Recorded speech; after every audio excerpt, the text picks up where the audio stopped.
তো hey guys, welcome part 2। তো সকাল সকাল ঘুম থেকে উঠে পড়েছিলাম। এখন আমি ব্রাশ করছিলাম, আর কেন জানি না আমার স্পেশাল ডেগুলোতে আমার মুখে এইসব বেরোয় পুরোনো।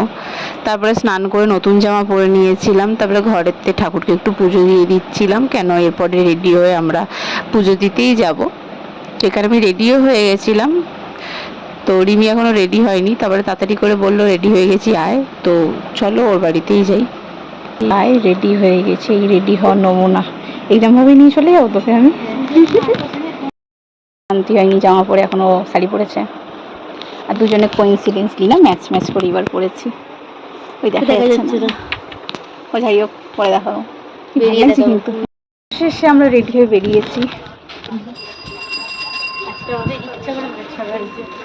আজকে আমি খুব সুন্দরভাবে ম্যাচ করেছি। ওর ব্লাউজের সাথে আমার শাড়ি, আমার শাড়ির সাথে ওর ব্লাউজ। টোটোয় উঠে পড়েছি। আর কোথায় যাচ্ছি তোমাদেরকে তো বলাই হয়নি। আমরা যাচ্ছিলাম ভূতনাথে পুজো দিতে, কারণ আজকে হচ্ছে আমার বার্থডে। তো আমার খুবই পছন্দ যে আমার বার্থডে বা কোনো স্পেশাল ডেগুলো আমি পুজো দিয়ে স্টার্ট করব। তো সকাল সকাল পুজো দিয়ে মন ভালো হয়ে গেছিলো। তারপরে প্রচণ্ড খিদে পাচ্ছিল বলে আমরা লিট্টি খেতে এসেছিলাম। আর এখানে লিট্টিটা বেশ ভালো খেতে ছিল। আবার লঞ্চের টিকিট কেটে নিয়েছিলাম।